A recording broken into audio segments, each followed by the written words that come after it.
dwell in his house all the days of my life.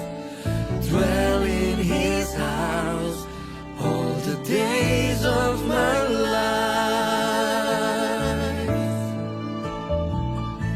I wanna see Jesus face to face.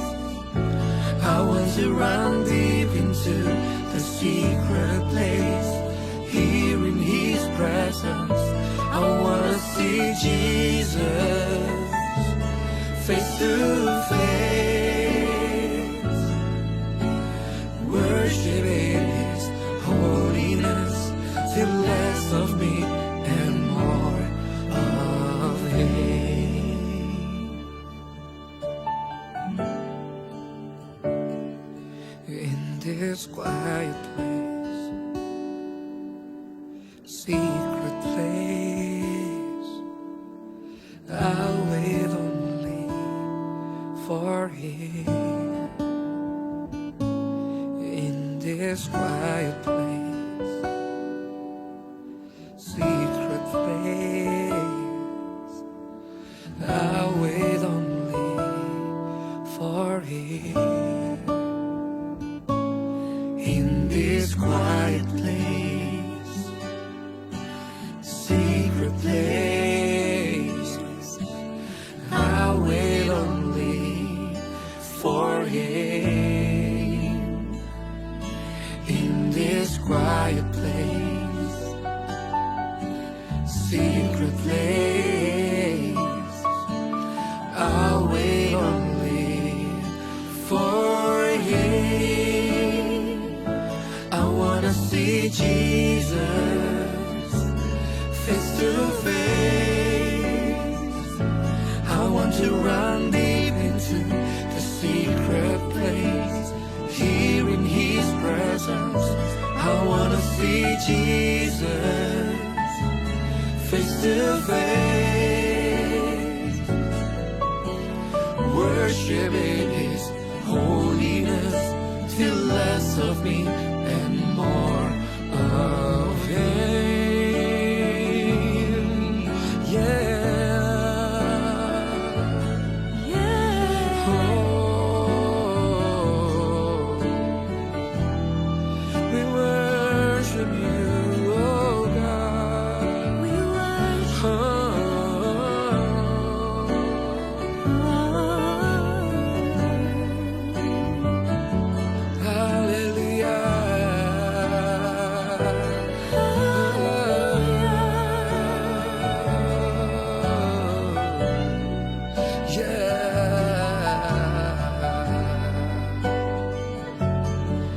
Till less of me and more of him.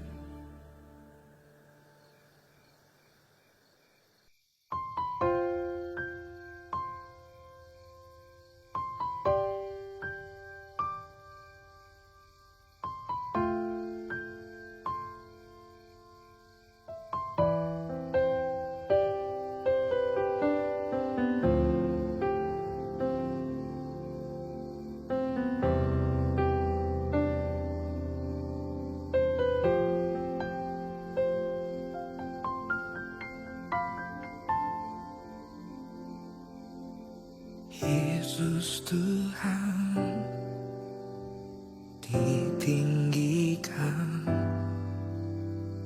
dimuliakan dan naik ke surga. Dia berikan Roh Kudusnya, menguatkan dan menolong selalu. Sungguh ku rindu bersekutu denganmu selamanya.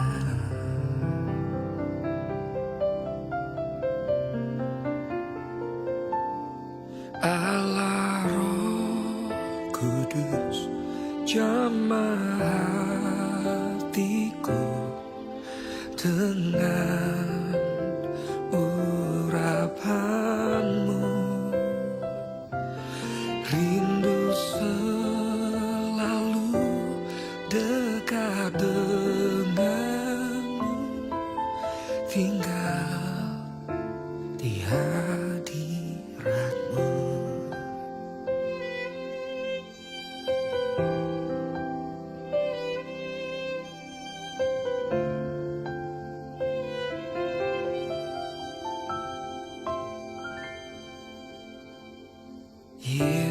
Kudus Tuhan ditinggikan,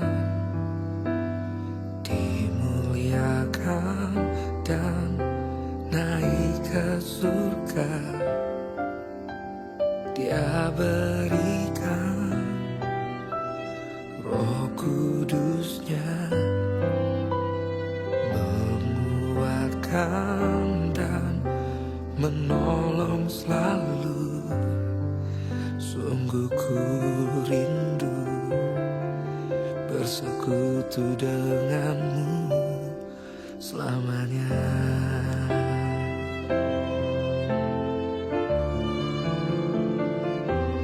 Allah Roh Kudus, jamah hatiku dengan urapanmu. Rindu selalu dekat denganmu, tinggal di hadiratmu.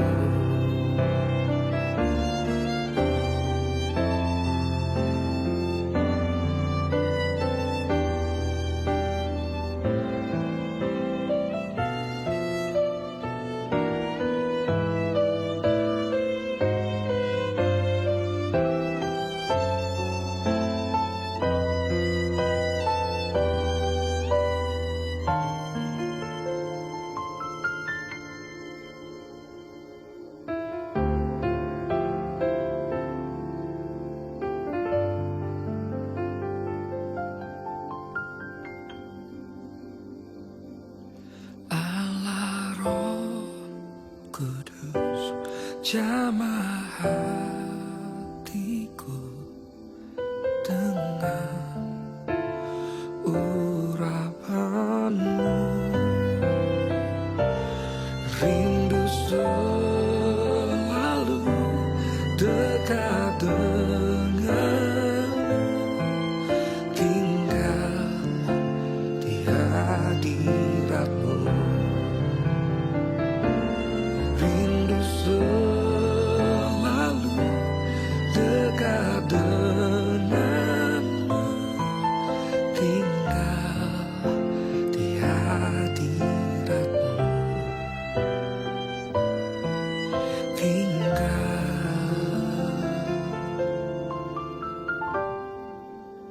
di hadiratmu.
Shalom keluarga Saat Teduh yang tercinta. Baru saat teduh yang lalu, hari Rabu, kita semua menerima kuasa Roh Kudus. Tidak sedikit di antara kita yang telah menerima karunia untuk berbahasa lidah. Saya percaya semua karunia itu berguna. Tapi mari pada hari ini di saat teduh bersama, kita bicara tentang yang terbesar, yaitu kasih. Siapkan hati untuk kita menerima sesuatu yang baru. Saya bacakan dulu kesaksian, supaya tidak ada satupun di antara kita jiwanya merana, tapi boleh berharap kepada Tuhan. Yesi Oktavia, Shalom, saya ingin memberi kesaksian kesembuhan. Mata sebelah kiri saya sudah bertahun-tahun terasa kering dan gatal. Tiap kali bangun tidur, mata kiri saya selalu merah dan terasa gatal sekali. Saya mengenal saat teduh bersama Pastor Philip dari bulan Oktober 2021. Dan sejak saat itu selalu ikut live saat teduh bersama dan sering mengirimkan permohonan doa tentang pemulihan ekonomi. Saat teduh tanggal 20 April 2022 dengan judul Yesus Redakan Angin Ributku, di akhir acara pastor mendoakan tentang mata yang bermasalah. Seketika saya imani doa pastor juga untuk saya. Ketika besok paginya saat saya bangun tidur, mata saya nggak lagi terasa gatal maupun merah. Awalnya saya merasa heran, karena saya masih merasa ragu. Apakah saya sungguhan mengalami kesembuhan? Maka saya mengamati mata saya beberapa hari dan memang sejak tanggal 20 itu, mata saya tidak merah lagi, tidak gatal lagi setiap bangun tidur. Terima kasih Tuhan Yesus, terima kasih pastor dan tim untuk pelayanannya. God bless you, puji Tuhan. Lasma N. Shalom pastor dan tim, saya dan seisi keluarga dari agama berbeda. Namun melalui saat teduh bersama yang sudah kami ikuti kurang lebih 1 tahun ini, tiap saat teduh bersama selalu terkena kepada kami. Banyak perubahan di keluarga kami. Kami dan anak-anak jadi memiliki waktu saat teduh bersama selama hampir 10 tahun kami menikah. Melalui acara ini, kami belajar bersabar dalam setiap jawaban doa. Dan Tuhan menjawab doa kami sesuai waktunya yang tepat. Kami akan terus belajar dan tidak khawatir tentang segala hutang kami. Kami belajar dari setiap kegagalan. Dan kami percaya dari setiap kegagalan, Tuhan bisa menjadikannya berkat bagi keluarga kami. Doakan kami ya agar kami tetap memiliki iman, walau hanya sebesar biji sesawi dan hanya berharap kepada Yesus. Puji Tuhan, ini juga perubahan hidup. Perubahan hidup adalah mujizat yang sangat besar ya. Haleluya untuk setiap keluarga saat teduh yang diubahkan. Santi di Semarang. Berawal Juli 2021 saat kasus COVID jenis Delta merebak. Ibu kami terpapar dan mengalami pemburukan kondisi. Ditambah harus transfusi 4 kali karena hemoglobin ibu kami hanya di angka 4. September kami cek ulang karena masih ada keluhan kesehatan pada ibu. Di sana juga ditemukan hemoglobin ibu sudah kembali drop dan harus transfusi ulang. Dan kembali transfusi di bulan Februari 2022. Dokter sampaikan, diduga ada masalah pada pabrik darah ibu yang mengarah ke autoimun. Lalu secara tidak sengaja kami lihat program saat teduh bersama. Kami ikuti dan imani tiap doa yang keluar dari pastor. Saat itu, Pastor Philip berdoa jika ada yang sedang terkena autoimun, Tuhan sudah jamah dan sembuhkan. Tapi tetap dianjurkan pergi ke dokter untuk diperiksa dengan baik. Kami mengimani bahwa doa itu adalah untuk ibu kami. Dan benar ketika dicek laboratorium terakhir, ini yang membuat kami takjub. Berangsur-angsur kondisi ibu jauh lebih baik, bahkan hampir di angka normal. Puji Tuhan, Tuhan memberkati kita semua. Haleluya. Tuhan itu mengasihi kita semuanya. Memang betul kita nggak bisa menuntut Sang Maha Kuasa. Tapi kalau kita itu menghampiri Dia dengan kasih ya, perkara mustahil pun terjadi.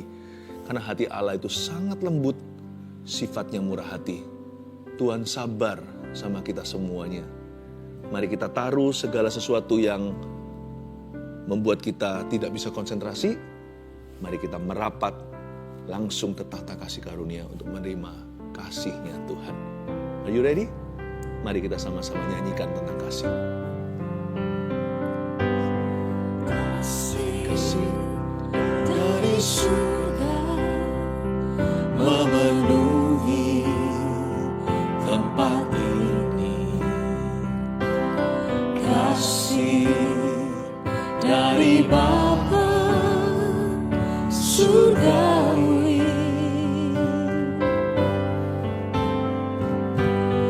Kasih dari Yesus mengalir di hatiku, membuat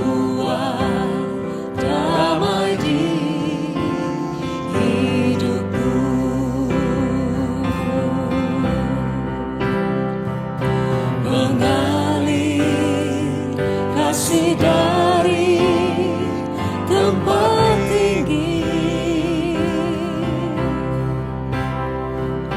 mengalir, kasih dari tata Allah Bapa mengalir, mengalir dan mengalir memenuhi hidupku. Kasih-Mu mengalir Tuhan, kasih dari surga memenuhi tempat ini, kasih dari Bapa surgawi, kasih dari Yesus mengalir di hatiku, membuat damai di hidupku.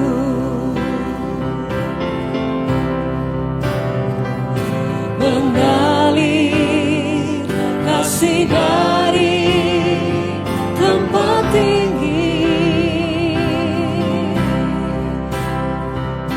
mengalir, kasih dari tata Allah Bapa mengalir, mengalir dan mengalir memenuhi hidupku. Mengalir kasih-Mu, amin, kasih dari tempat tinggi mengalir, kasih dari tata Allah Bapa mengalir, mengalir dan mengalir memenuhi hidupku. Mengalir, mengalir dan mengalir, mengalir, mengalir dan mengalir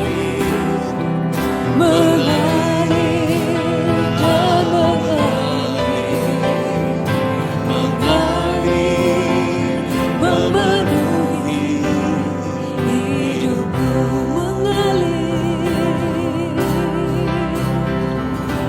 Mengalir, mengalir dan mengalir memenuhi hidupku.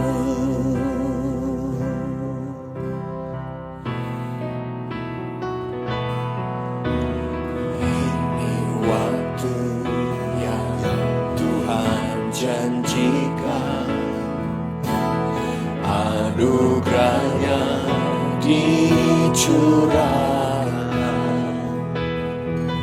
Roh Kudus hidup dalamku, mengubah kehidupanku. Ini waktu yang Tuhan janjikan, ini waktu yang Tuhan janjikan, anugerahnya dicurahkan, Rohnya hidup dalam kita, jadikan hidup ini indah. Kasih Tuhan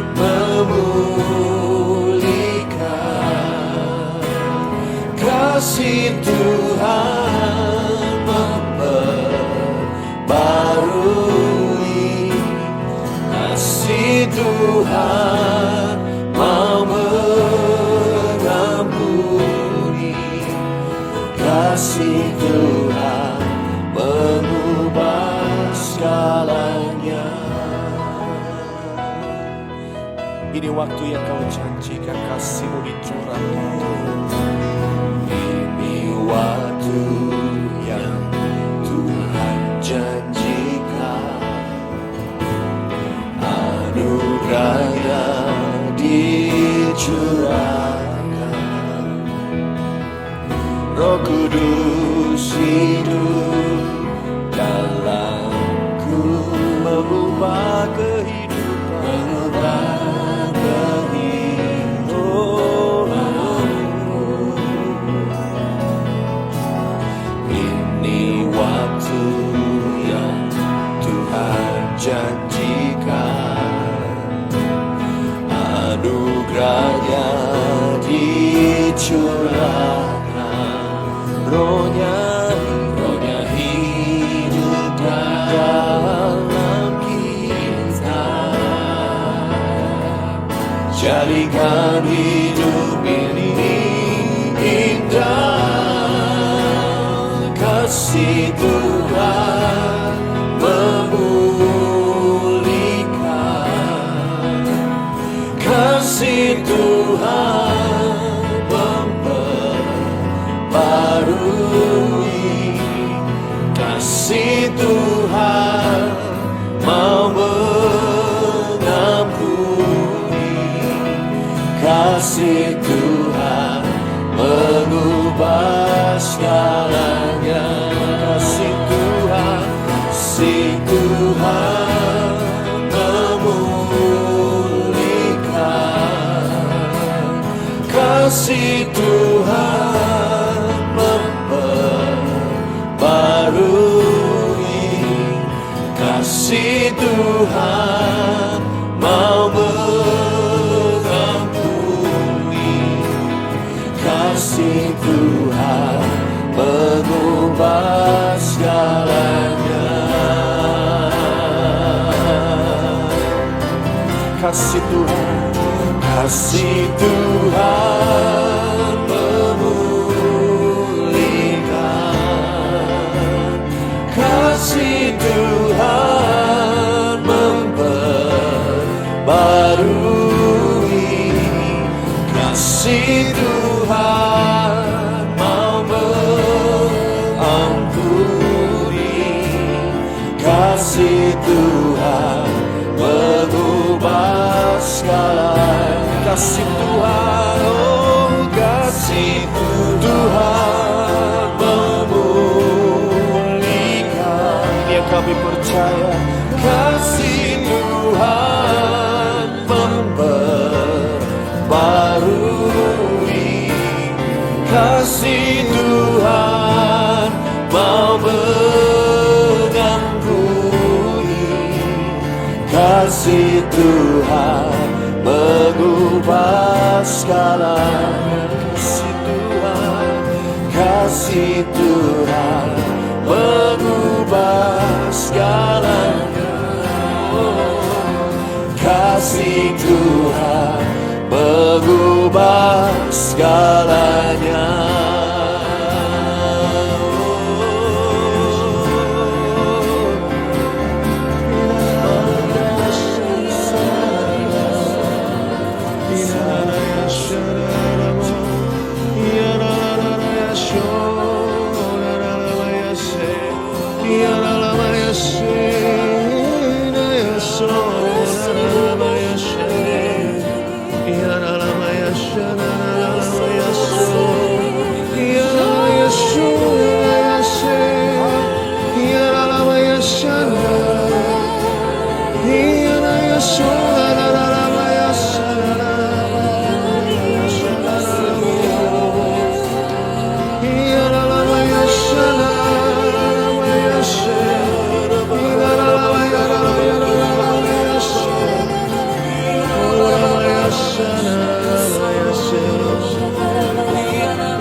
Ramaya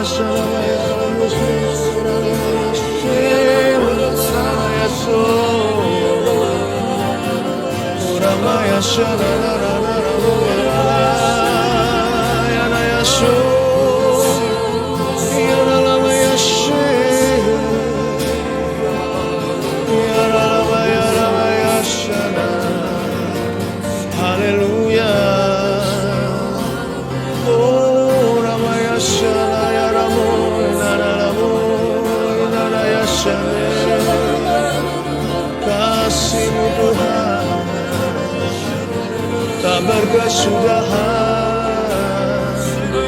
Kasih-Mu Yesus sempurna untukku. Ku dapat hampiri tata-Mu apa adanya diriku. Ubahkan aku sesuai seturut kehendak rencana-Mu. Seperti gambar rupa-Mu Yesus, Tuhan ku cinta. Kasih, kasih, kasih, ku dikasihi-Mu Tuhan. Aku diterima, oh aku dicinta. Haleluya. Oh Ramaya Shana Ramaya Shana Ramaya Shana. Terima kasih Tuhan. Terimalah mazmur hati ini. Aku berterima kasih. Aku bersyukur padamu. Terimalah mazmur hati dari ceritan hati yang terdalam. Bangga dan senang campur dengan perasaan tidak layak. Namun dengan perasaan sudah dikuduskan. Sungguh Tuhan, setiap orang yang merasa tidak layak di hadirat-Mu, siapapun kami di antara keluarga Saat Teduh, berikan kesaksian roh di dalam hati, bahwa mereka diterima. Dan Tuhan menerima kami apa adanya, mengubah kami serupa dengan gambar rupanya. Terima kasih Tuhan, sampaikan sabda-Mu, biar kasih-Mu bertata sungguh. Kasih Yesus bertata di dalam seluruh kehidupan kami, atas tubuh jiwa roh kami. Kasih itu yang terbesar, biar kasih Yesus yang sempurna itu bertata. Ubahkan kami semuanya. Love changes the heart. Terima kasih Tuhan. Sampaikan sabda-Mu, sembunyikan hamba-Mu di balik salib-Mu. Dalam nama Yesus. Haleluya. Amin. Puji Tuhan. Saya merasakan waktu berdoa tadi ini, bahwa ada di antara kita yang merasa nggak layak di hadirat Allah. Mungkin perasaan itu berfondasi.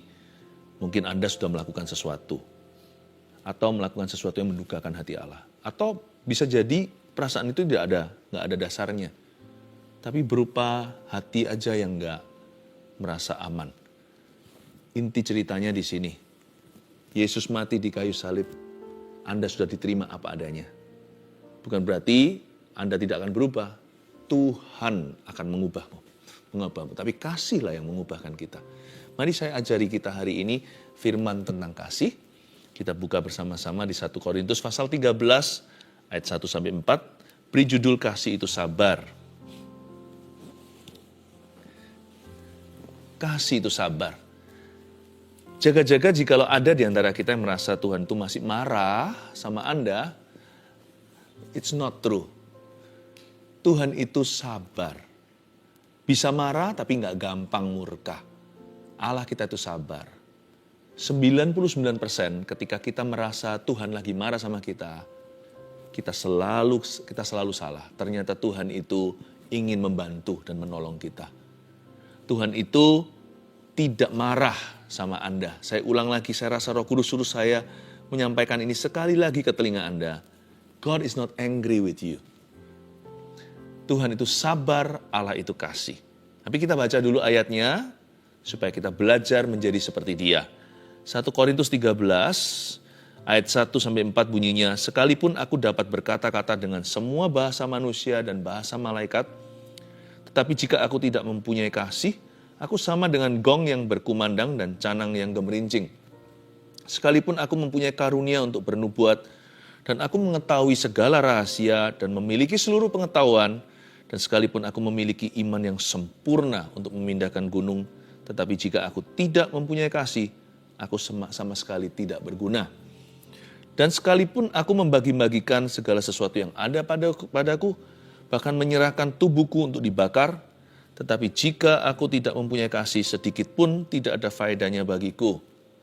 Ayat 4, kasih itu sabar, kasih itu murah hati, ia tidak cemburu, ia tidak memegahkan diri dan tidak sombong. Berhenti di situ, sisa ayat baca sendiri. Tapi saya bahas ayat 1 sampai ayat 4. Definisi kasih yang Saya mau jelaskan sedikit saja cukup. Kita hayati satu persatu ya. Daripada banyak-banyak, dangkal semua, mending satu tapi kita dalami. Karena satu ini adalah pembukaannya. Kasih itu sabar, itu yang jadi judul tema kita hari ini. Sebenarnya orang yang sabar itu seperti Tuhan. Kalau kita mau menjadi seperti Kristus, kita harus panjang sabar. Tapi orang sabar nanti ujungnya kesal.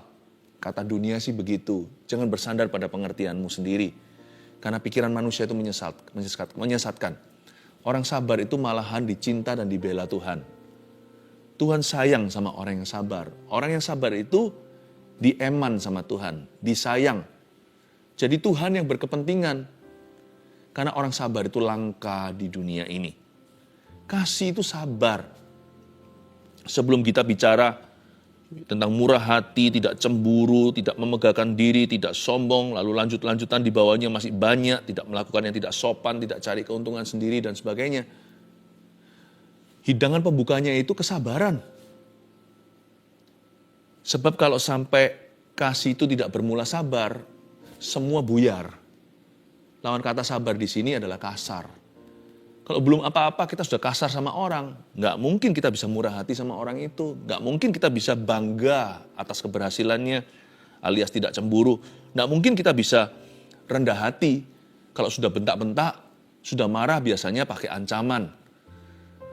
Ya, nggak mungkin kita bisa melakukan apa yang sopan kalau kita sudah kasar di depan. Makanya kasih itu sabar. Dari semua definisi kasih, yang pertama-tama ditaruh nomor satu adalah kesabaran. Ya. Kalau nggak sabar, udah percuma sisanya. Nggak akan kejadian. Makanya orang yang sabar itu sangat-sangat dicinta sama Tuhan dan dibela. Ya. Dan sabar ini banyak salah pengertian. Banyak di antara kita tidak sedikit yang mengira bahwa namanya orang sabar itu orang lamban. Sabar itu nggak ada hubungannya dengan speed atau kecepatan. Setahu saya ya, orang yang sabar itu malah tak-tak kerjanya. Malah gesit dalam kehidupan. Apa hubungannya orang sabar dengan orang lamban? Nggak ada hubungannya. Salah tafsir kita akan firman Tuhan. Sabar itu sikap hati. Sabar itu bukan performa kerja. Sabar itu bukan IQ. Sabar itu adalah suatu komitmen di dalam hati kita untuk belajar mengalah demi kepentingan yang lebih besar. Demi kepentingan bersama kita sisihkan, sampingkan kepentingan pribadi dulu. Definisi sabar yang simpel apa ya? Definisi yang manusiawi aja, jangan yang rohani. Sabar itu bukan berarti nggak berbuat sesuatu. Itu orang pasif namanya. Ya, itu namanya orang tumpul. Sabar itu bisa saja ada di dalam diri seorang yang brilian otaknya. Seorang yang cerdas. Sabar nggak ada hubungannya sekali lagi dengan IQ. Jadi definisi sabar yang paling duniawi apa? Yang paling gampang dimengerti secara umum maksudnya. Sabar itu berarti menunggu tanpa mengeluh. Pengertian saya ya tentang sabar itu. Bisa nunggu tapi nggak usah ngeluh. Dan selama masa penantian atau waktu dia menunggu, dia berbuat sesuatu yang perlu. Orang sabar itu pilih-pilih. Pilih-pilih respon hati bagaimana dia harus bereaksi. Aktivitasnya pun selektif sekali. Selama aku menunggu, misalnya menunggu sebuah janji dikenapi, nggak tentu janji Tuhan, janji orang lain, apa yang harus kulakukan terhadap diriku? Bagaimana aku meresponi situasi ini jikalau sekarang kelihatannya saya nggak bisa kemana-mana, maju kena, mundur kena. Atau ketika kita disalahi, difitnah. Padahal kita ini orang yang gagah perkasa. Kita punya kekuatan untuk membalas. Mungkin kita punya koneksi. Mungkin kita punya power. Mungkin ada juga yang punya uang. Mungkin punya kedudukan, punya pengaruh. Orang sabar itu tidak akan mau turun level kepada orang-orang yang di level orang-orang yang menyerangnya. Mereka pilih-pilih yang mana yang berkenan pada Tuhan, yang mana yang mendukakan hati Roh Allah. Orang sabar itu berpendirian kuat. Orang yang berprinsiplah orang yang sabar. Tidak ikut-ikutan, punya pendirian. Kalau aku ditampar pipi satu, aku berikan pipi yang lainnya. Aku punya respon sendiri. Aku tidak ikut-ikutan, aku tidak mau jadi seorang penyerang. Aku boleh diserang, aku tetap memilih menjadi pemberi. Inti daripada memberi pipi yang satunya itu bukan berarti bodoh sekali kok minta ditampar 2 kali. Bukan, intisari bukan di pipi. Fokusnya terletak pada memberi. Kalau aku ditampar, aku memberi. Orang yang sabar itu orang yang bisa berpikir jernih. Nggak kebawa emosi atau nafsu dulu. Dia bisa tata perasaannya, dia bisa tata pikirannya, bahkan dia bisa tata perasaan dan pikiran itu dalam perkataan. Biasanya orang yang tenang berujung menang. Ya, bodohlah orang yang naik pitam seketika dan melampiaskan kebodohannya. Orang seperti itu biasanya akan berujung menabrak batu dan sakit sendiri. Sabar itu menunggu tanpa mengeluh. Dan selama menunggu atau di masa penantian, pilih-pilih harus berbuat apa di waktu itu. Ya. Saya bacakan ayat 1 lagi. Sekalipun aku dapat berkata-kata dengan semua bahasa manusia, kata Paulus, dan bahasa malaikat, tapi jika aku tidak mempunyai kasih, aku sama dengan gong yang berkumandang dan canang yang gemerincing. Baru kemarin kan hari Rabu, waktu kita saat teduh bersama dengan tema Pentakosta, banyak di antara keluarga saat teduh yang menerima baptisan Roh Kudus pertama kali. Tapi bahasa roh itu, kan saya sudah jelaskan, kalau Anda belum mendengarkan, Anda perlu rerun. Perlu didengarkan, kejar ketinggalan. Saya jelaskan secara teknis kan, jelaskan secara logis, secara ilmiah. Bahasa roh itu karunia. Karunia itu berarti fungsi, itu tool, atau sebuah kendaraan menuju goal akhirnya, yaitu membangun iman. Supaya kita hidup berkemenangan untuk berdoa syafaat. Tetapi sekalipun karunia itu perlu, kasih itu paling besar. Buat apa kita punya karunia, bahkan bisa bicara bahasa malaikat, bahkan bisa bicara semua bahasa manusia, dengan segala pengetahuannya, tapi kalau kita tanpa kasih, di mata Tuhan kita tong kosong, nyaring bunyinya. Tetap kita harus mengambil keputusan untuk meresponi segala sesuatu dengan kasih.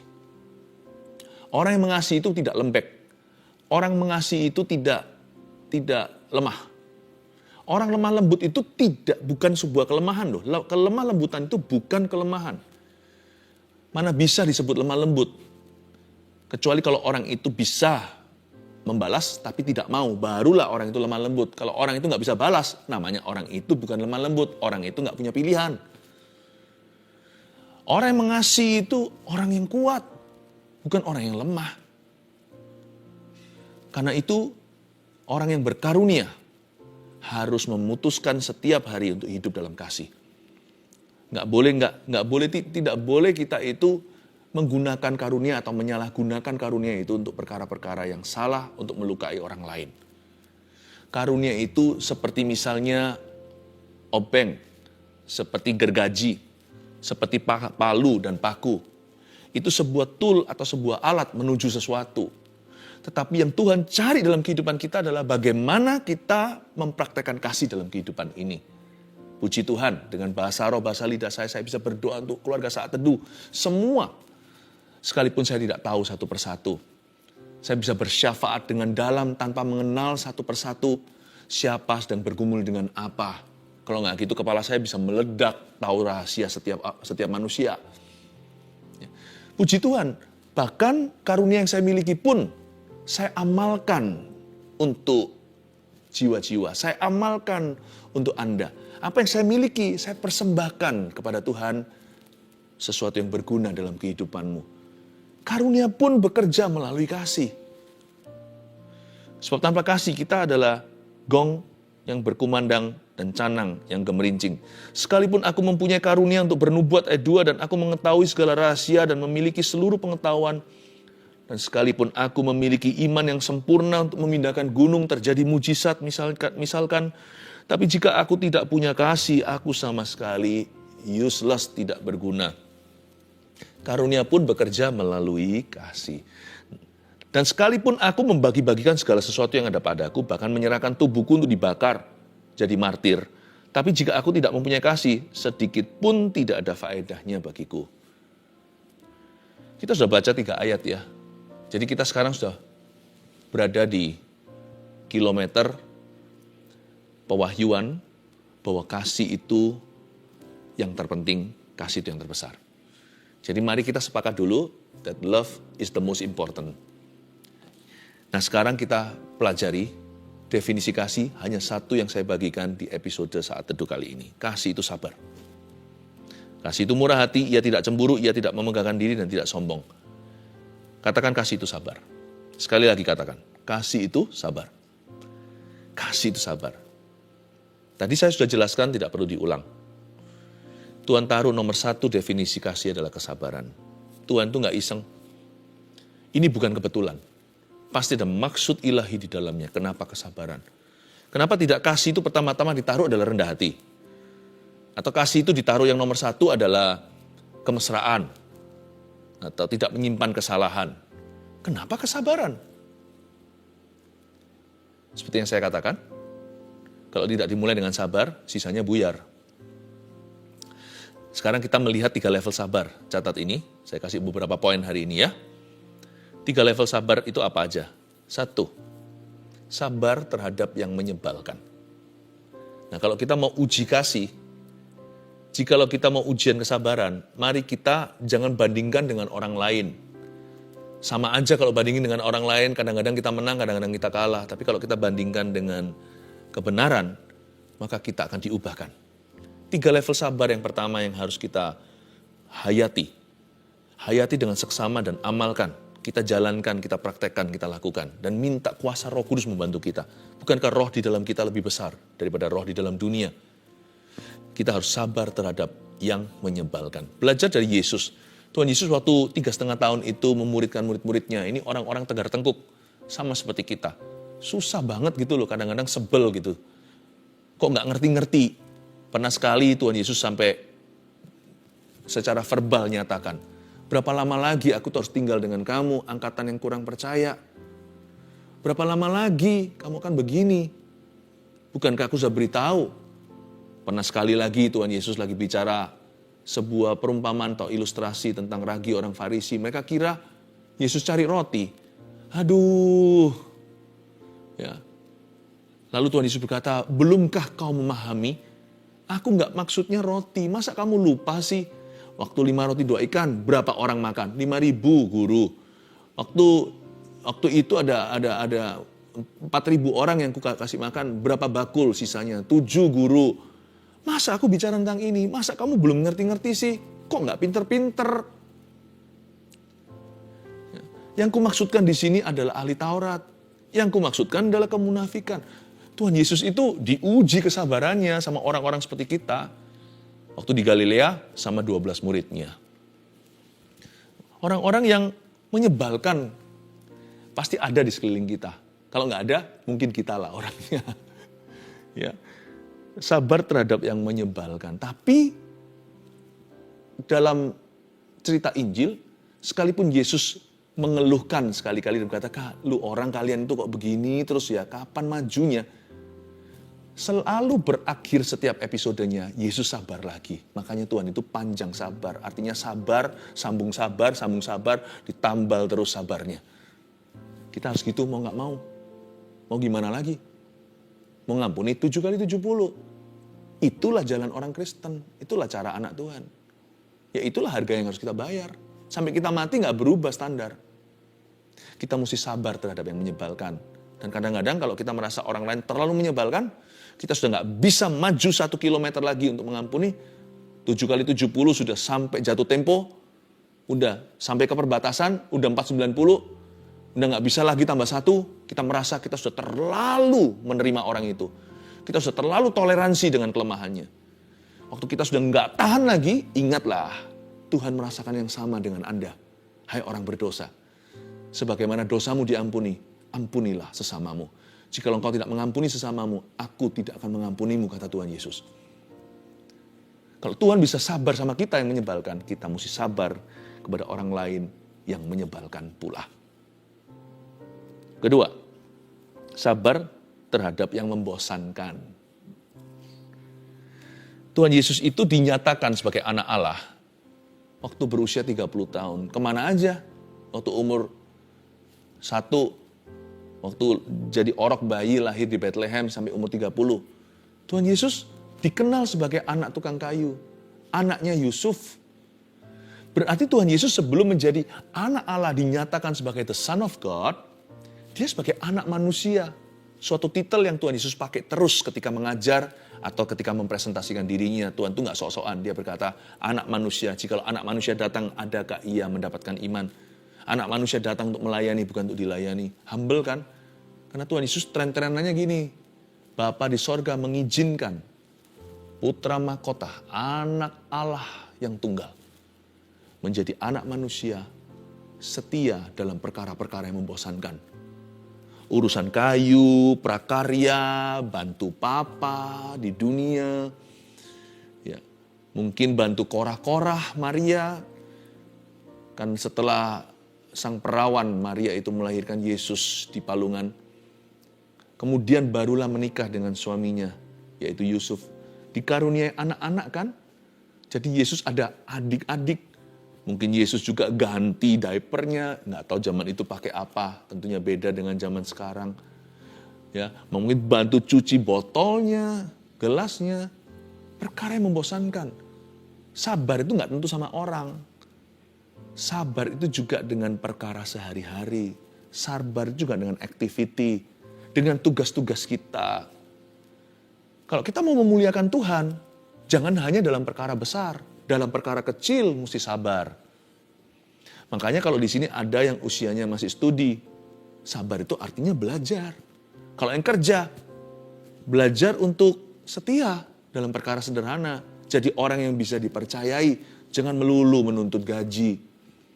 Atau menuntut naik gaji maksud saya. Itu sabar.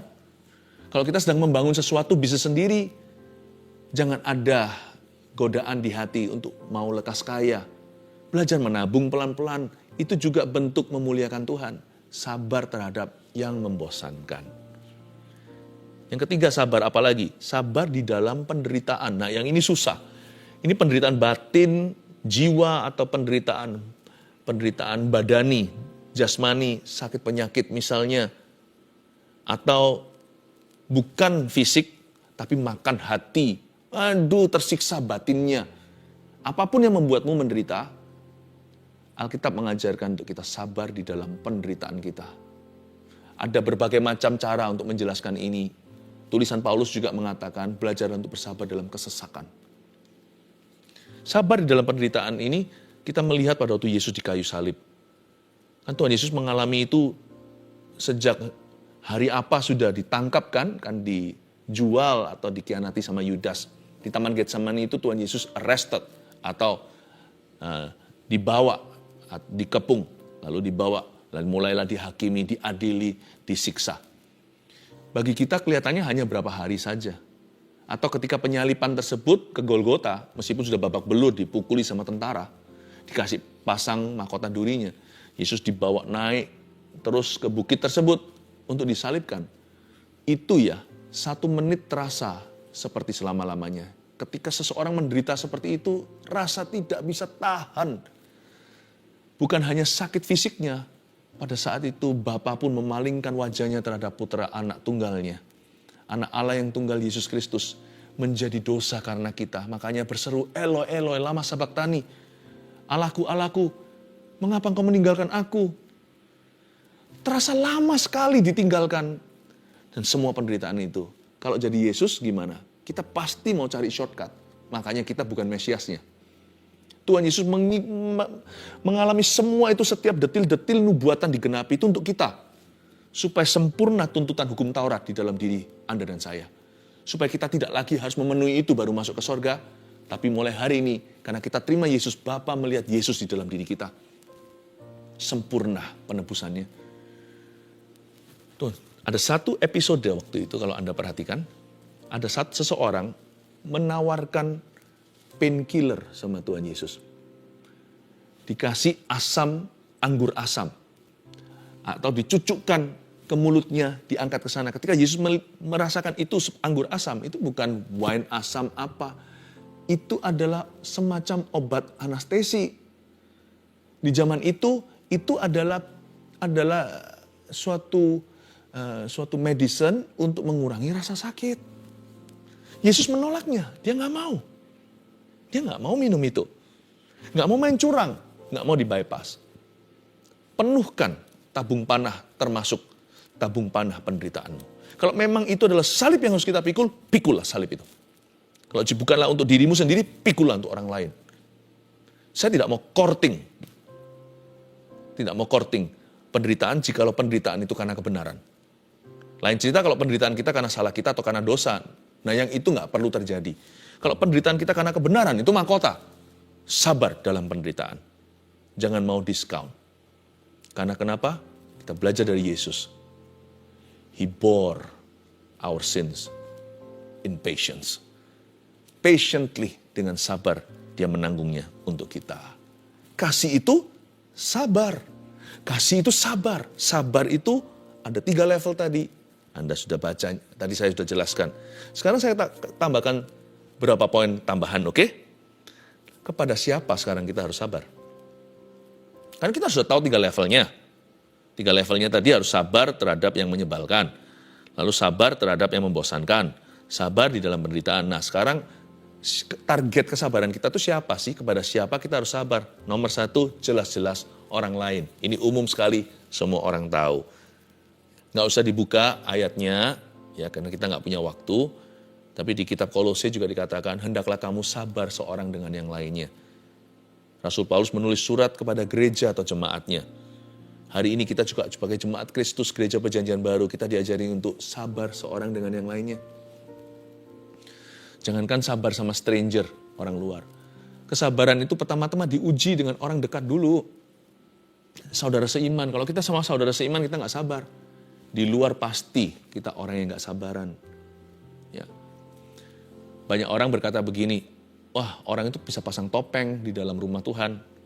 Bisa sabar di sini, nggak sabar di sana. Tapi juga nggak gampang gitu. Kalau sekali-kali hanya datang dan pergi, dia bisa pasang topeng. Tapi kalau dia sudah hidup bersama, minggu lepas minggu, pelayanan bareng, meskipun tidak tinggal serumah, pasti besi menajamkan besi, manusia menajamkan manusia. Sebenarnya ujian kesabaran itu pertama-tama di dalam gerejanya. Nggak apa-apa, orang belajar sabar di gereja dulu, kurang sabar di luar. Nanti kalau dia bisa sabar di sini, dia bisa sabar di situ. Ini level 1. Kepada siapa kita harus sabar? Paulus berkata, sabarlah kamu seorang dengan yang lainnya kepada jemaat di Kolose. Tulis saja, orang lain kita harus sabar. Minta roh yang sabar ya, belajar lebih sabar. Bisa nggak letakkan tangan di dada seperti ini? Bilang, Tuhan, beri aku roh yang sabar. Katakan, beri aku roh yang sabar. Saya juga mau. Yang kedua, kepada siapa kita harus sabar? Diri sendiri. Believe it or not. Ada orang yang mahir ampuni orang lain, tapi kalau dia sendiri yang buat salah, wah, selama-lamanya dia akan mengingat kesalahannya. Kalau Anda hutang sama orang, ya jangan lupakan hutang Anda ya harus dibayar. Jangan, aku sudah ampuni diriku sendiri. Ini bukan bicara soal fisik ya. Ini bicara soal memori. Bicara soal perasaan tidak layak, tertuduh yang terlalu lama. Tertuduh itu nggak berguna soalnya, nggak membuat kita bertobat. Kalau kita bertobat ya sudah, nasi udah jadi bubur dimakan. Apapun konsekuensinya dijalani. Tapi ampuni dirimu sendiri supaya bisa move on dan fokus pada perbuatan kebenaran. Daripada kita memukul-mukul diri sendiri dan menyiksa diri sendiri, lebih baik kan kita bertobat saja dan tinggalkan dosa kita. Daripada kita menyesal-menyesal tanpa ujungnya, mendingan menyesal sekali dan sungguhan, kalau perlu nangis beneran di kaki Tuhan. Setelah itu keesokan hari, belajar dari kesalahanmu dan berubah. Tinggalkan dosa lamamu, dan mulai hari ini belajar berbuat benar. Itu lebih berguna daripada 1 tahun merasa bersalah terus, tapi yang gak berubah. Penting sekali untuk bisa menerima diri sendiri. Kita harus sabar sama diri sendiri. Sekali lagi saya mengutip kata-kata Paulus di Filipi, bukannya aku ini sudah sempurna, tapi aku mengejar itu. Kulupakan yang lalu dan mengarah pada tujuan, berlari-lari kepada panggilan sorgawiku, yaitu mahkota kebenaran. Bukan aku seolah-olah sudah sempurna, tapi aku berlari pada tujuan. Aku lupakan apa yang di belakang, tapi berlari ke depan. Yang dimaksudkan oleh Paulus di sini adalah bahkan Paulus pun belajar untuk bisa menerima kegagalannya. Aku tidak sempurna, tapi aku lupakan yang lalu. Aku menuju apa yang di hadapanku. Ya. Berbuat seolah-olah mengejar kesempurnaan. Aku pun belum sempurna. Dari kata-kata Paulus ini bagus. Paulus menulis di surat itu a healthy self-image atau gambar diri yang sehat. Dia berkata, aku harus sabar sama diriku juga. Karena diriku ini ada yang cinta. Diriku ini ada yang mati untuknya. Namanya Yesus. Kita tidak berhak melukai diri sendiri atau mengutuki diri sendiri. Kenapa? You don't own you. Anda tidak memiliki dirimu sendiri, saya tidak memiliki diri saya sendiri. Kita ini sudah ada yang punya. Udah ditebus dengan darah. Kita ini karya penebusan. Berarti dulu milikku. Ya, tapi sekarang sudah ditebus oleh darah Yesus, sekarang miliknya. Ya, hidupku bukannya aku lagi, tapi Dia di dalamku. Tapi Yesus yang ada di dalam diri kita. Kita harus sabar sama diri sendiri. Tapi ini bukan menjadi alasan untuk kita terus berbuat dosa juga. Karena ayat ini atau pengertian ini tidak bisa dimanipulasi atau tidak boleh diselewengkan. Tapi pada orang-orang yang suka merasa tidak layak, yang forever and ever, amin, selama-lamanya tidak pernah merasa diterima sama Tuhan, melulu Tuhan itu marah sama aku. Sebenarnya bukan Tuhan yang marah sih, menurut saya sih Anda yang marah sama diri sendiri. Forgive yourself, move on, dan belajarlah berbuat apa yang menyenangkan Tuhan. Ketiga, kita harus sabar sama siapa lagi, ayo? Kita harus sabar sama waktu Tuhan. Waktu Tuhan. Saya jadi ingat kata-kata pemazmur di Mazmur 27 bunyinya begini. Nantikanlah Tuhan. Kuatkanlah dan teguhkan hatimu. Nantikanlah Tuhan. Diulang lagi, pembuka penutup nantikanlah. Di tengah-tengah suruh kuatkan dan teguhkanlah. Menantikan Tuhan, kita harus sabar sama waktu Tuhan. Karena waktu Tuhan tidak sama dengan waktu kita.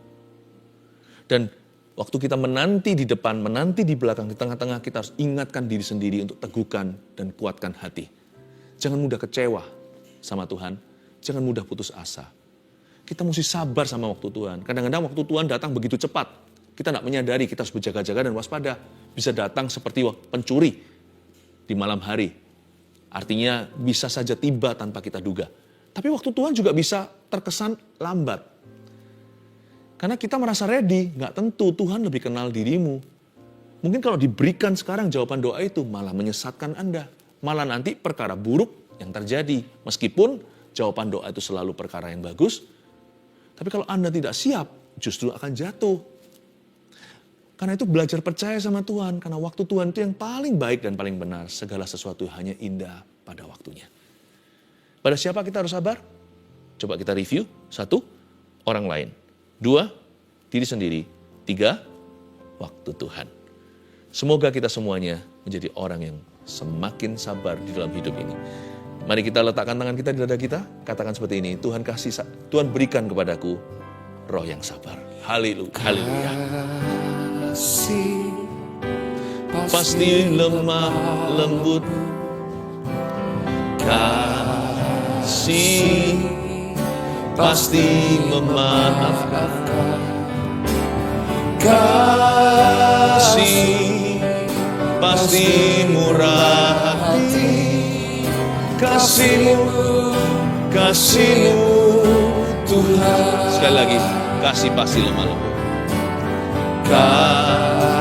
Kasih pasti lemah lembut. Kasih pasti memaafkan. Kasih pasti murah hati. Kasih-Mu Tuhan. Ajarilah kami ini saling mengasihi. Ajarilah kami ini saling mengampuni. Ajarilah kami ini kasih-Mu ya Tuhan. Kasih-Mu kudus tiada batasnya. Ajarilah kami ini, ajarilah kami ini saling mengasihi. Ajarilah kami ini saling mengampuni. Ajarilah kami ini kasih-Mu ya Tuhan. Kasih-Mu kudus tiada batasnya. Ajarilah kami, ajarilah kami ini saling mengasihi. Ajarilah kami ini saling mengampuni. Ajarilah kami ini kasih-Mu ya Tuhan. Kasih-Mu kudus tiada batasnya. Saya melihat sesuatu, letakkan tangan di dada, please. Semua letakkan tangan di sini. Saya melihat Tuhan berdiri di depan seseorang, lalu tangannya masuk ke dalam hati orang itu, menembus dadanya. Dan Tuhan menjamah hatinya. Dan Roh Kudus hendak berkata, Yesus tidak marah sama kamu, anakku. Tuhan tidak marah sama engkau. Ada yang bertanya, sesabar apa tapi Tuhan? Cepat lambat hari-hari ini pasti Tuhan marah sama aku. Ada beberapa orang yang bersikukuh, percaya that God is angry with you. Izinkan saya memberikan penjelasan seperti ini. Anggaplah ada seorang ayah yang paling sabar di dunia ini. Bahkan mungkin saya aja bukan papa yang kayak gitu. Yang gak pernah marah sama anaknya. Sekali-kali aja kalau anak keterlaluan. Papa itu dibanding sama Tuhan Yesus 490 kali. 490 kali Papa itu marah, baru Yesus marah sekali. Papa yang paling sabar di dunia itu, ilustrasi. Kalau dia marah 490 kali, ayah yang gak pernah marah terhadap family-nya. Kalau dia bisa marah 490 kali, baru Tuhan marah sekali. Sesabar itu. Karena Tuhan begitu sabar sama engkau, sama Anda, cepatlah berubah. Karena panjang sabarnya itu kesempatan kita bertobat. Bukan kesempatan kita untuk berdosa. Karena sabarnya Tuhan itu begitu tak terhingga, cepatlah berubah. Karena ketika Allah mengalah, tidak ada grogi di dalam hatimu untuk mencoba. Bangkit. 7 kali kau jatuh, bangkit lagi. Yesus menerima dan mengasihimu. Dan saya melihat Yesus persis berada di depan. Dan memasukkan tangannya di tubuh seseorang. Dan pegang hatinya. Pegang di tangannya seperti ini. God is holding your heart. Haleluya. Kasih Tuhan memulihkan. Kasih Tuhan memperbarui. Kasih Tuhan mau mengampuni. Kasih Tuhan mengubah segalanya. Kasih Tuhan, kasih Tuhan memulihkan. Kasih Tuhan memperbarui. Kasih Tuhan mau mengampuni. Kasih Tuhan mengubah segalanya. Kasih Tuhan, kasih Tuhan memulihkan. Kasih Tuhan memperbarui. Kasih Tuhan mau mengampuni. Kasih Tuhan mengubah segalanya. Sekarang saya minta Anda yang punya masalah dengan jantung, Sebab saya mendapatkan sebuah prophetic word dari Kristus. Bahwa yang berpenyakit jantung di saat teduh bersama today hari ini, banyak yang akan disembuhkan Tuhan. Letakkan tanganmu di dadamu seperti itu. Tidak kebetulan tadi saya melihat penglihatan Tuhan menembus tubuh seseorang, pegang hati orang itu. Dan saya minta Tuhan juga saat ini memulihkan jantung seseorang dalam nama Yesus. Ada seorang pasien yang harus sekarang di bypass. Ini sudah jatuh tempo, sudah harus segera. Dan Anda mau ke Malaysia. Saya dengar sekali itu Anda mau ke Malaysia. Tapi Anda masih menunda karena ini operasi besar. Pergi ke dokter lagi, dicek lagi. Sebab hasilnya kali ini akan beda. Keadaannya tidak sefatal itu karena Tuhan mengubah vonis yang terjadi. Tidak salah dengan yang lalu, tapi Tuhan mengadakan perubahan pada jantungmu. Di treatment saja Tuhan akan sembuhkan. Dalam nama Yesus, saya melihat satu orang ibu-ibu sudah berusia yang pakai alat deteksi jantung ketika menonton Saat Teduh Bersama today. Anda memang minta kesembuhan. Anda berharap sekali supaya Allah, supaya Roh Kudus menyebutmu. Saya melihat Anda pakai itu karena lagi dites selama berapa jam atau selama sehari untuk tahu rekaman jantungnya. God bless your heart di dalam nama Yesus. Semua kelainan-kelainan jantung aku tengking dalam nama Yesus. Semua kelainan jantung aku tengking dalam nama Yesus. Aku berdoa, setiap arteri-arteri aku berkati. Semua blockage kalau ada di antara orang-orang sekarang ini berdoa, setiap blockage atau setiap penyumbatan dalam nama Yesus, aku minta clearance dari Tuhan. Tuhan bersihkan semuanya. Roh Kudus mengalir di setiap channel-channel itu yang buntu. Aliran sungai dari tahta Allah itu. Aliran sungai Roh Kudus di dalam jantung seseorang. Terima kasih Tuhan. Beri kami jantung yang kuat ya Tuhan untuk melayani-Mu. Terima kasih Tuhan. Dalam nama Tuhan Yesus Kristus. Saya melihat juga ada satu orang yang ini bukan jantung. Saya melihat pergelangan kaki kanan seorang yang bengkak. Tuhan sembuhkan dan juga asam uratnya pun disembuhkan Tuhan. Saya melihat pergelangannya itu bengkak di sebelah sini. Sekarang kempis ketika saya mengucapkannya di dalam nama Yesus Kristus. Tuhan baik. Amin. Mari ulurkan tangan sekarang ke semua permohonan doa yang masuk di lewat live chat. In Jesus name I speak healing. Kuucapkan kesembuhan, kudeklarasikan dengan iman. Terimalah kesembuhan bagi yang sakit.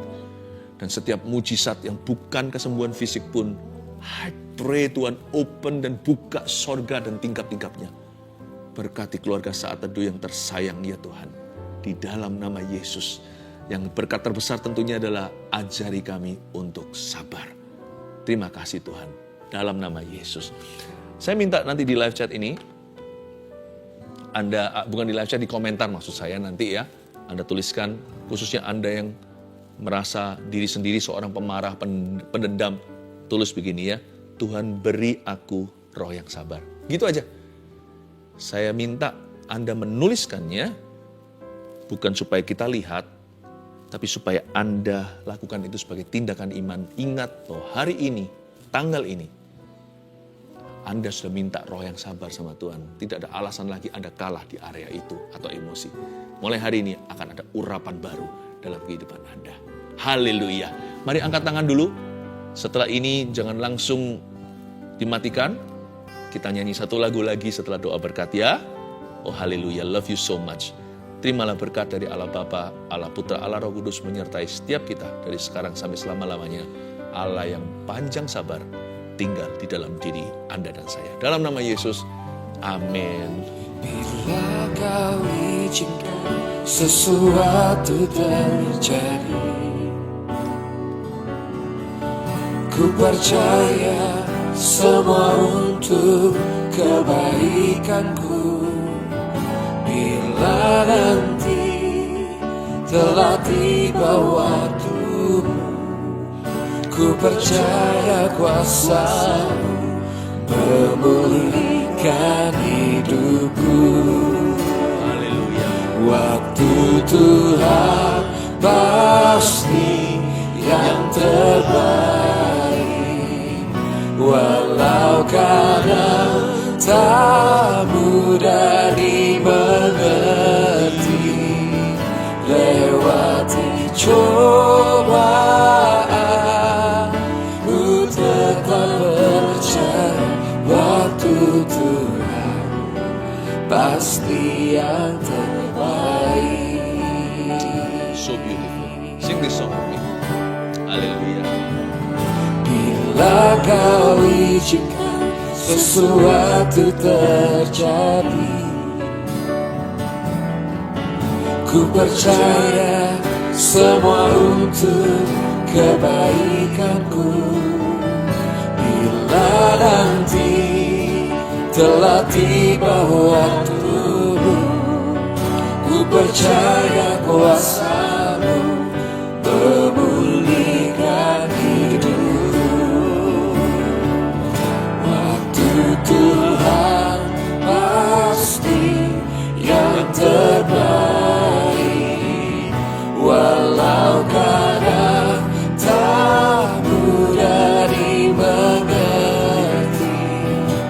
Lewati cobaan, ku tetap percaya waktu Tuhan pasti yang terbaik. Waktu Tuhan pasti yang terbaik,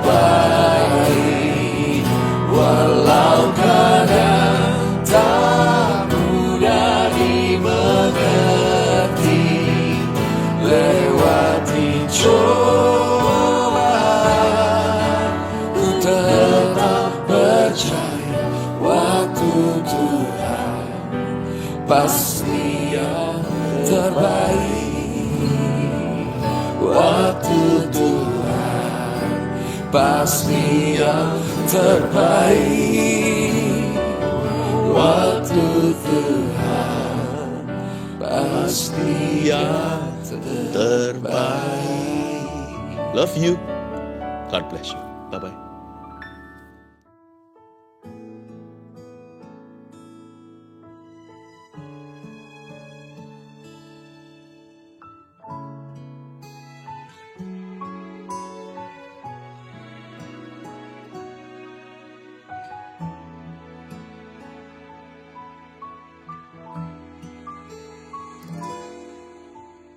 Sungguh dahsyat keajaiban-Mu,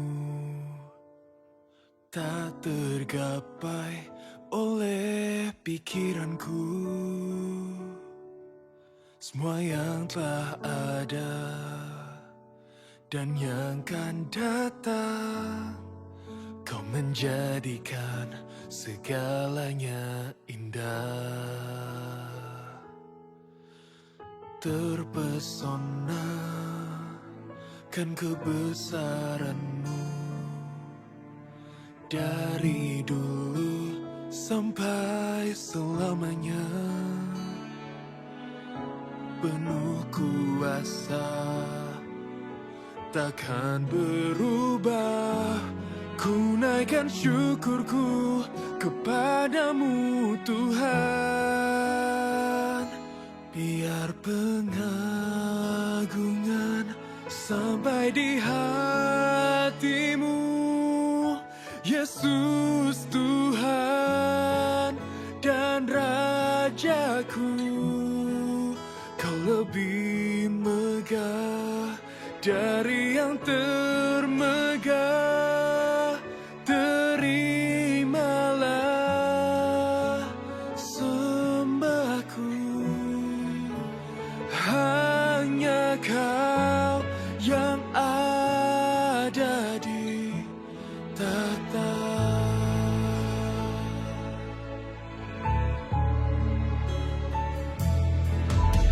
Sungguh dahsyat keajaiban-Mu, tak tergapai oleh pikiranku. Semua yang telah ada dan yang akan datang, Kau menjadikan segalanya indah.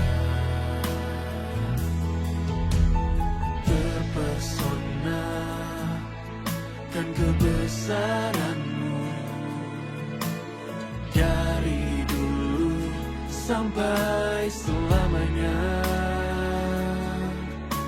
penuh kuasa, takkan berubah.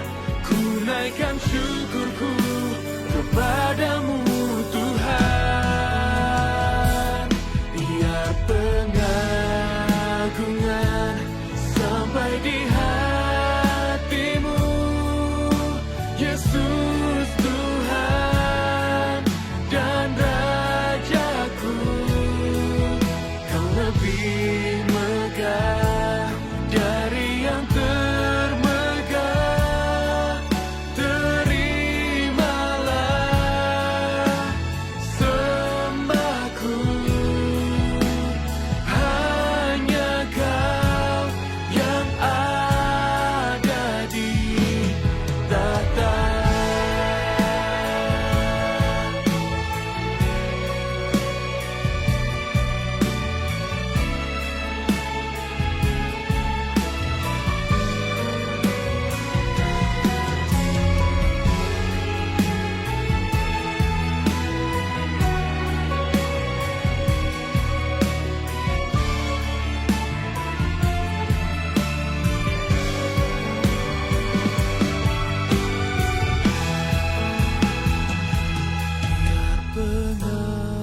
Pengagungan sampai di hatimu, Yesus Tuhan dan Rajaku.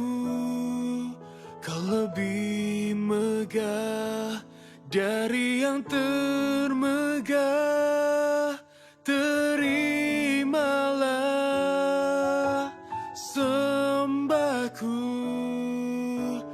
Hanya Kau yang ada di tahta.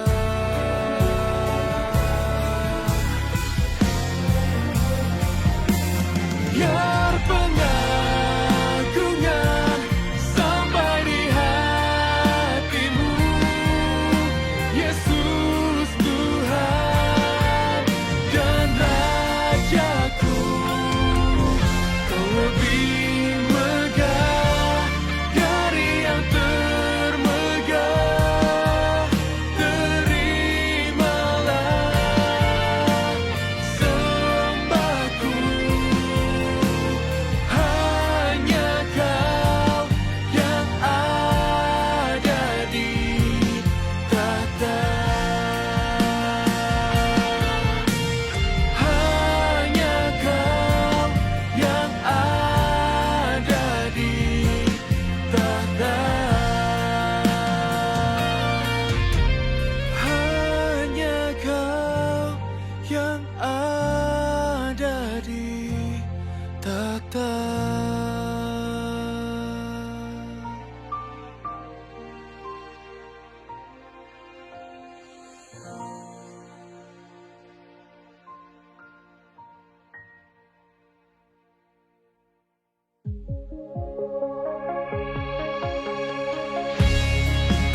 sangka sejak dulu kau menunggu hidupku di altarmu. Ku sadari selama ini kau menanti. Ku akui semua dosaku, ku lepas kehendakku, biar seluruh nafasku memuliakanmu. Yesus Tuhan, kau Rajaku.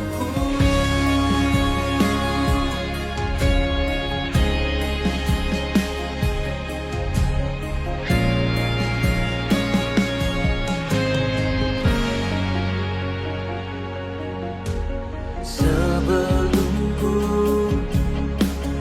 mengenalmu, ku buang hidupku.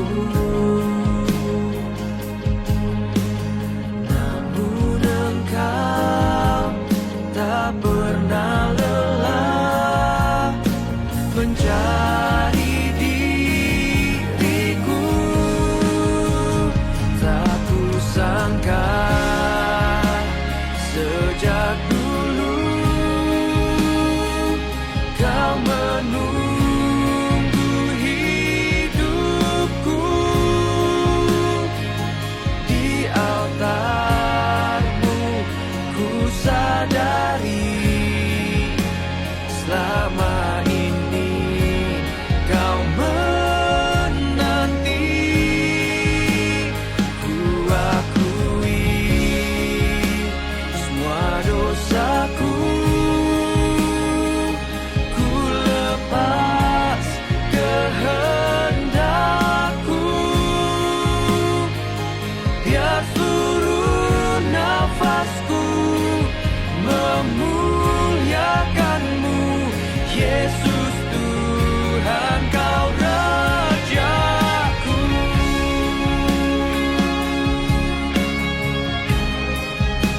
Ku serahkan hidupku hanya bagimu.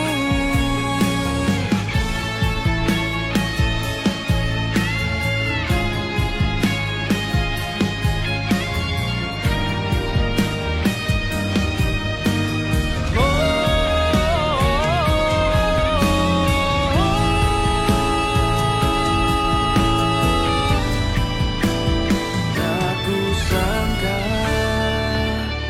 sejak dulu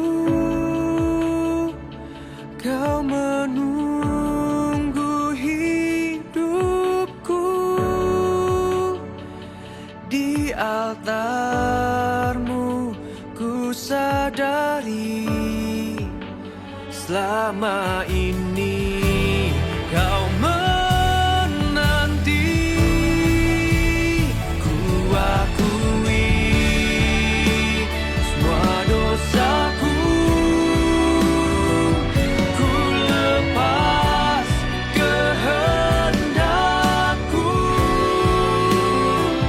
biar seluruh nafasku memuliakanmu.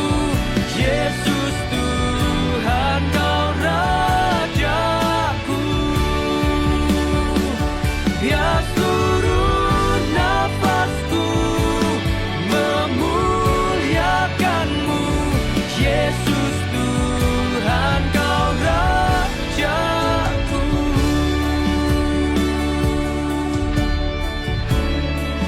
Yesus Tuhan, Rajaku.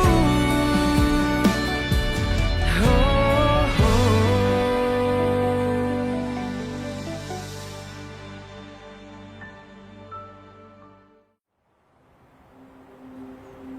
Di saat tak seorang pun dapat menolong,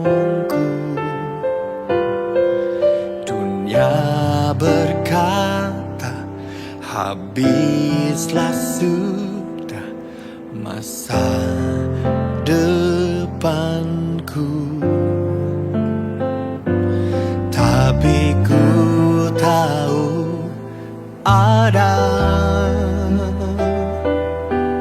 pribadi yang setia. Dia tak pernah tinggalkanku. Dialah Tuhan Yesus.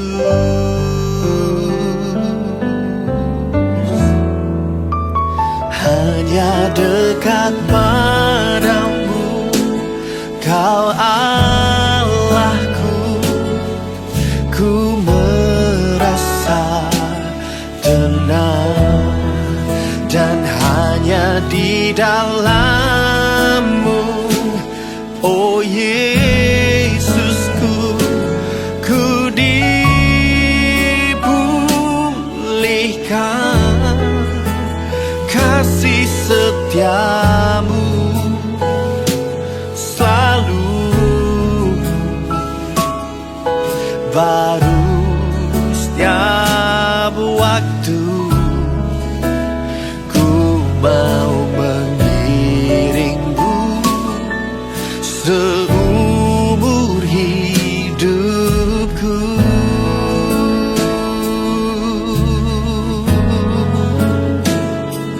Mengiring-Mu seumur hidupku. Oh, oh, oh, oh.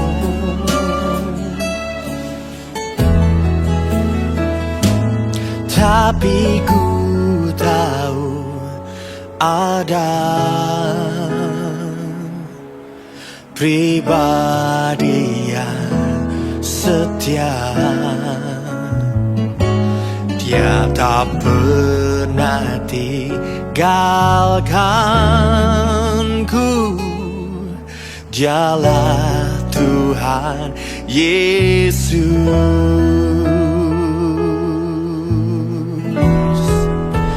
Hanya dekat padamu, Kau Allahku.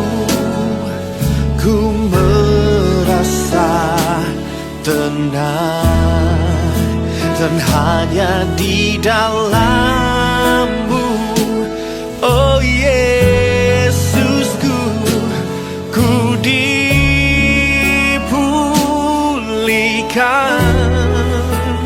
Kasih setia-Mu selalu baru setiap waktu. Ku mau mengiring-Mu seumur hidupku. Oh, oh, oh. Ku mau mengiring-Mu seumur hidupku.